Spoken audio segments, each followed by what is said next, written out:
할렐루야, 반갑습니다. 오늘 함께 보실 말씀 누가복음 5장 27절부터 39절까지의 말씀입니다. 누가복음 5장 27절부터 39절까지의 말씀 제가 읽겠습니다. 그 후에 예수께서 나가사 레위라 하는 세리가 세관에 앉아 있는 것을 보시고 나를 따르라 하시니 그가 모든 것을 버리고 일어나 따르니라. 레위가 예수를 위하여 자기 집에서 큰 잔치를 하니 세리와 다른 사람이 많이 함께 앉아 있는지라. 바리새인과 그들의 서기관들이 그 제자들을 비방하여 이르되 너희가 어찌하여 세리와 죄인과 함께 먹고 마시느냐. 예수께서 대답하여 이르시되 건강한 자에게는 의사가 쓸데없고 병든 자에게라야 쓸데있나니 내가 의인을 부르러 온 것이 아니요 죄인을 불러 회개시키러 왔노라.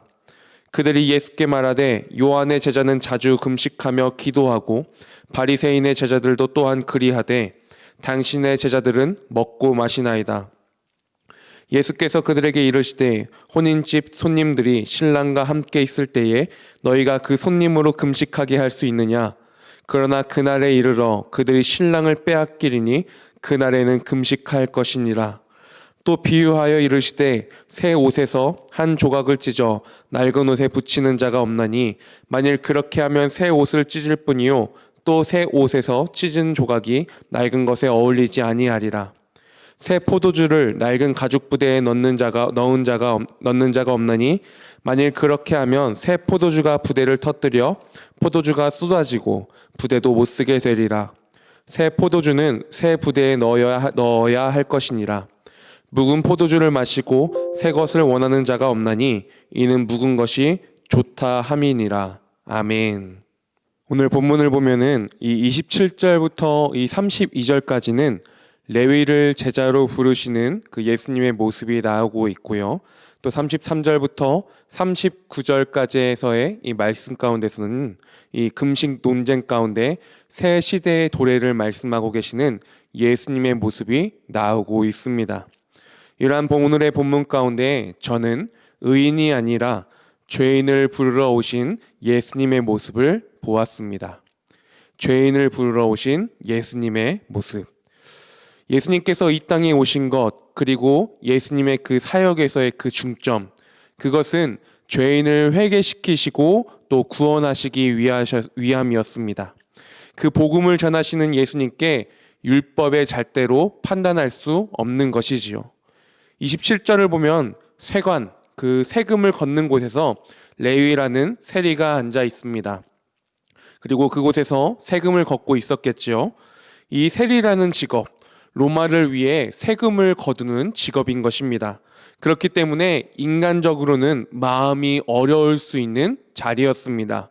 국가를 등지는 행위인 것이지요.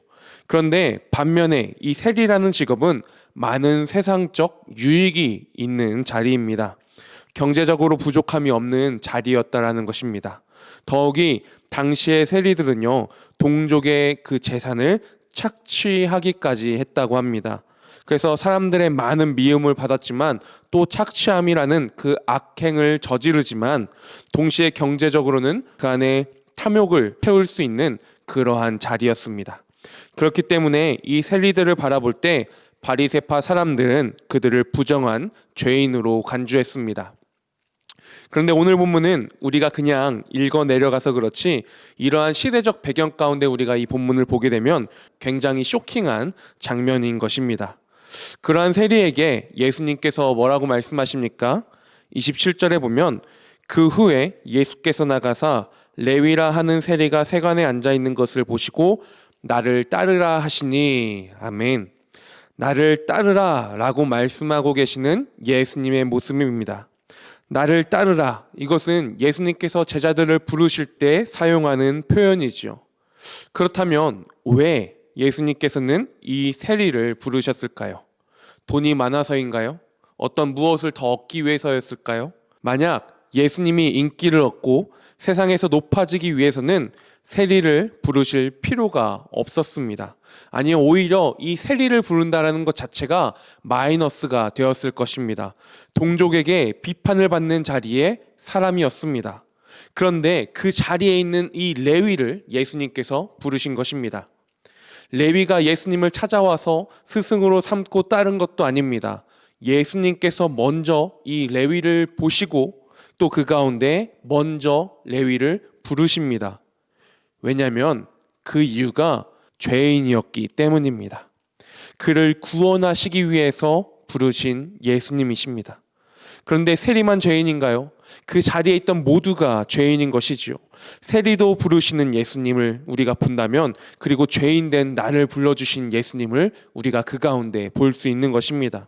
그래서 어제 본문에서는 나병 가운데 있는 환자에게 남들은 다 피하고 격리하려 하지만 다가가 손을 대신 사랑의 예수님처럼 그 죄인과 접촉하여 거룩하게 하신 예수님의 모습을 이 레위를 부르는 이 본문 가운데 우리가 볼 수 있는 것입니다.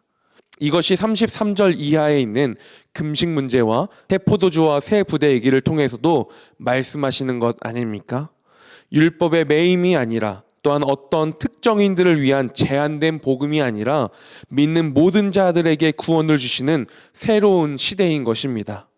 그리고요, 예수님의 나를 따라오거라 라고 하는 그 말씀 앞에 이 레위의 반응도 놀랍습니다. 어떻게 대답합니까?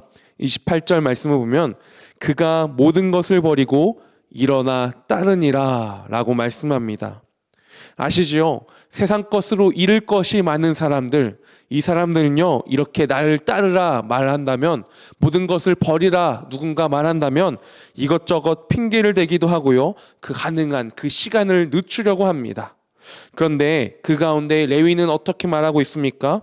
즉시 일어나서 모든 것을 버리고 따랐다라고 본문은 증언하고 있습니다. 그리고 예수님을 위해 잔치를 열고 다른 죄인들이 예수님을 만날 그 기회를 제공하고 있습니다.